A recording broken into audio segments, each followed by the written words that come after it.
you can be mentored by people who aren't alive. 100%. Those times when you get up early and you work hard, those times when you don't feel like working, you're too tired, you don't want to push yourself, but you do it anyway.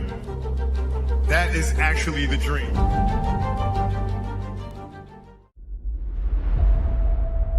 I had a purpose. I wanted to be one of the best basketball players to ever play. And anything else that was outside of that lane, I didn't have time for.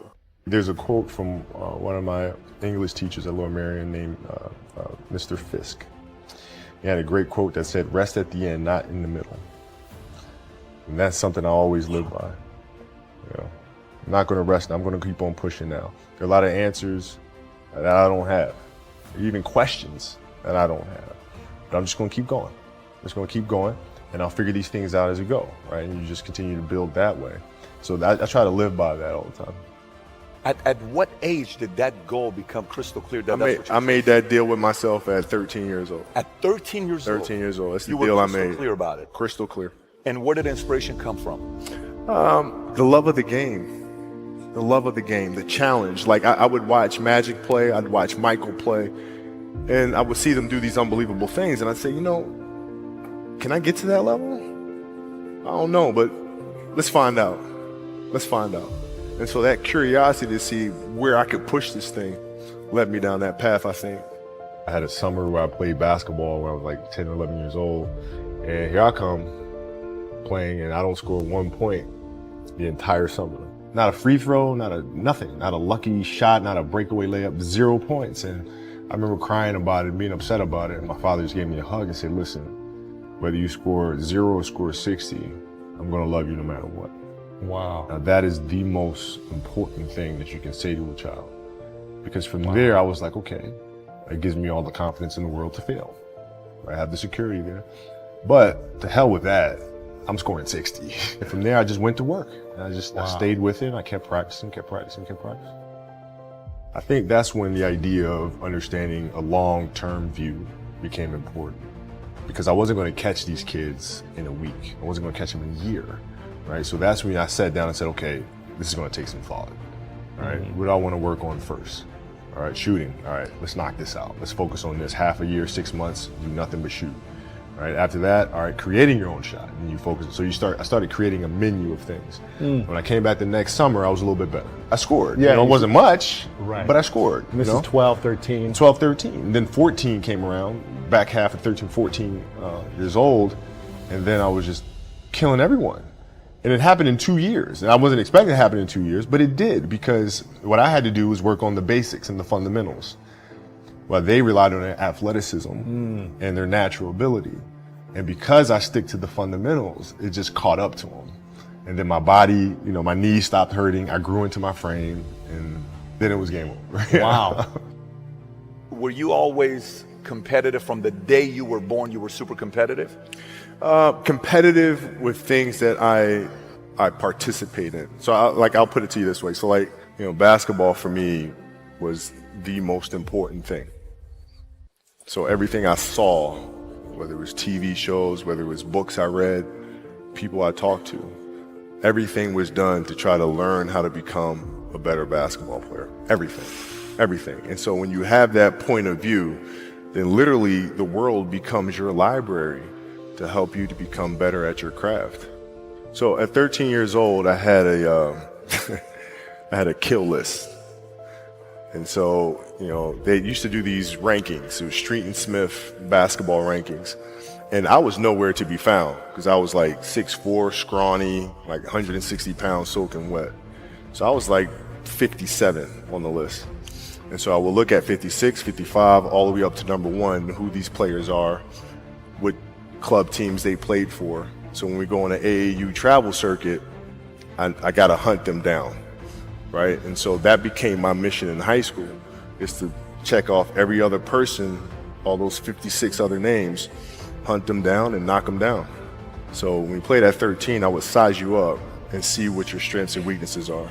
How do you approach the game? Are you silly about it? Are you goofy about it? Are you good at it just because you're bigger and stronger than everybody else? Right? Or is there actually thought and skill that you put into it? right? And when I'd play to my weaknesses. I always work on the things during those games that I was weak at. Left hand, pull up jump shot, post game, right? So I have a strategy. What was really your work ethic like, and for how long did you stay disciplined? Well, I mean, every day. I mean, since 20 years. It was an everyday process, and trying to figure out strengths and weaknesses. For example, jumping ability. Man, my vertical was a 40, it wasn't a 46 or a 40, 45. My hands are big, but they're not massive, right? So you got to figure out ways to strengthen them, so your hands are strong enough to be able to palm a ball and do the things that you need to do. Quickness, I was quick, but not insanely quick. I was fast, but not ridiculously fast, right? So I had to rely on skill a lot more. I had to rely on angles a lot more. I had to study the game a lot more. And, but I enjoyed it though. So like from the time I can remember when I started watching the game, I studied the game and it just never changed. What does losing feel like to you? It's exciting Why is it exciting? because it means you have different ways to get better. There's certain things that you can figure out that you can take advantage of, right? Certain weaknesses that were exposed that you need to shore up, right? So it was exciting. I mean, it sucks to lose, Right. but the hardest thing is to face that stuff. That's a really, really tough challenge. How did you get mentally and emotionally so strong where it doesn't bother you? Well, you got to look at the reality of the situation. Like for me, it's not, you kind of got to get over yourself, right? And then after that, it's okay, well, why did those air balls happen? Got it. I didn't have the legs. So you look at the shot, every shot was online. Every shot was online, but every shot was short. Right? I got to get stronger. I got to train differently. The weight training program that I'm doing, I got to tailor it for an 82-game season so that when the playoffs come around, my legs are stronger and that ball gets there.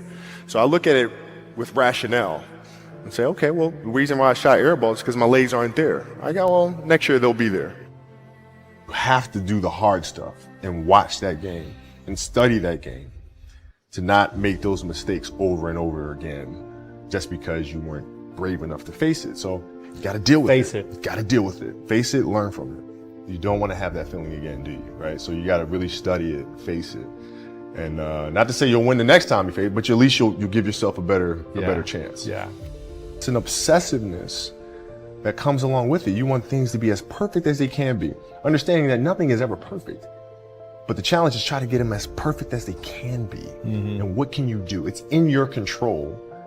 So control what you can. You have this mindset, but how did you develop that? I don't know if that's what you call the Mamba mindset, but how did you develop that? And Well, when did it start? It started in middle school and high school because a lot of the kids that I was playing against were inner city kids. And so they're looking at me as if, okay, this kid's soft. They felt like they could try to be physical or try to intimidate me and do all this other stuff, which they couldn't, right? But now I'm saying, okay, well, you're trying to attack me. How am I going to attack you? How can I mentally figure out ways to break you down? How can I show you that, no, I have the edge, right? And so that's when it first started for me, is figuring out how to get the upper hand on an opponent that way. And what would you do to mentally break people down then? One of the things I would do is while everybody would be at the cafeteria, eating and doing all sort of stuff, I just go back to the gym. And so that was my way of showing them, I may be from the suburbs, but you're not going to outwork me. Wow. Like I see a lot of players take vacations with other players that are close friends. And or just take vacations just to take vacations, or just hang out just to hang out. Like I never did that. But Why, it was a why not choice. though? Why didn't you do that? Well, because when I retire, I didn't want to have to say, I wish I would have done more. I don't want that. I played games with the flu. I played games with 102-degree fever, man. We had a game against Toronto in 2000, and Vince was tearing the league up. My back was jacked. So I would be in the layup line like, okay, there's a lot of days where, you can rest and recover. Today ain't one of them. Your back can bother you any other day. That ain't bothering me today. He gonna have to see me today. You're playing against the Golden State Warriors, Score is 107, 109. You guys are close to getting into the playoffs. You know exactly what happens in the game. You go up, you're about to take your shot, and then all of a sudden, boom, Achilles happens, right? Friend of mine, Nima, he is here just to listen to you. He played ball. And he told me, he says, Patrick, I don't think you understand. He says, when I tore my Achilles in high school, he says, 4 friends of mine dragged me to my hospital. I was crying from there straight to the hospital. He says, I have no clue how the hell this guy did it. He went and hit the free throws, and then you walked off the stage. How the hell do you tolerate that kind of pain? You know, I use this. I tell this example, and I think this is the best way to explain it. You know, you have a hamstring injury, you pull your hamstring really, really badly, you can barely walk, right? Let alone play anything. You're at home, all of a sudden a fire breaks out in the home, right? Your kids are upstairs, you know, wife is wherever she may be, you know, going down.